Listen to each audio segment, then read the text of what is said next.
ధన్యవాదాలు. అసలే కోతి చేష్టలు చూడటమే చాలా కష్టం. ఆ కోతికి ఒక కొబ్బరి చెప్ప దొరికింది. ఇక కూతాట్లకి ఇంకేం చూడగలుగుతాం? ఈ రోజున దాదాపు 10 రోజులుగా జరుగుతున్న తిరుపతి వెంకన్న లడ్డు వ్యవహారంలో సాక్షాత్తు సుప్రీంకోర్టు విచారణ నేపథ్యంలో కొన్ని ప్రశ్నలు అడిగింది ప్రభుత్వాన్ని. దానికి వైసీపీ నాయకులు కోతికి కొబ్బరి చెప్ప దొరికినట్టుగా చంద్రబాబు నాయుడు గారు రాజీనామా చేయాలి, లడ్డూలో కల్తీలే జరగలేదు, లడ్డు వ్యవహారాన్ని చంద్రబాబు నాయుడు గారు రాజకీయం చేస్తున్నారు, ఇష్టానుసారంగా మాట్లాడుతున్నారు. ఈ రోజున సుప్రీంకోర్టులో కేసు వేసింది ఎవరు? వైవి సుబ్బారెడ్డి. అలాగనే ఆ కర్ణాటక చెందిన సుబ్రహ్మణ్య స్వామి, వైసీపీ నాయకులు వేశారు సుప్రీంకోర్టుకి. సహజంగా కోర్టు ఏం అడుగుతుంది? తనకున్న అనుమానాలను నివృత్తి చేసుకుంటుంది. ప్రభుత్వ అడ్వకేట్లు అడుగుతుంది, కల్తీలో లడ్డు జరిగినట్టుగా సాక్ష్యాధారాలు ఉన్నాయా, ప్రకటన ఎప్పుడు చేశారు, ఎలా చేశారు, ల్యాబ్ రిపోర్ట్లు ఏమున్నాయి అని అడుగుతుంది. అది సహజం. విచారణ పర్వాన్ని గురువారానికి వాయిదా వేసింది.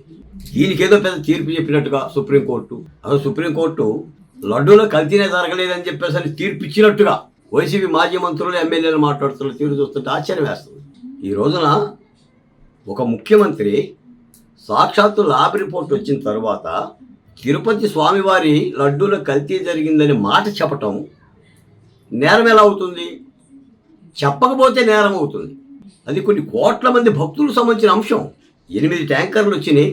4 ట్యాంకర్లలో జూలై 6వ తారీఖు కానీ జూలై 12వ తారీఖు కానీ రెండు ట్యాంకర్లలో నాణ్యత లేదు అని చెప్పేసి అర్థమయ్యింది, తిప్పి పంపించారు.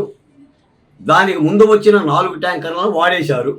ఈ తిప్పి పంపించిన వాటిని ల్యాబ్ పంపిస్తే గుజరాత్ ల్యాబ్ స్పష్టంగా చెప్పింది ఇందులో కొన్ని జంతువుల కొవ్వు పదార్థాలు వాడారు అని.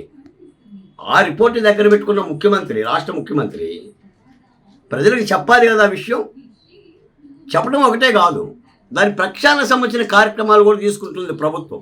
తిరిగి లడ్డు నాణ్యత ప్రమాణాలను పాటించడానికి, లడ్డూలు అపవిత్రం జరుపుకోకుండా చేయడానికి సంబంధించిన కార్యక్రమాలను ప్రభుత్వం తీసుకుంటుంటే దీన్ని తగుదనమ్మా అని చెప్పిన కోర్టులకు వెళ్ళి ఈరోజు న్యాయస్థానాలకి పని లేదు అన్నట్టుగా న్యాయస్థానాల రాజకీయాలుగా వైసీపీ నాయకులు ఆడుకుంటున్నారు ఇదంతా.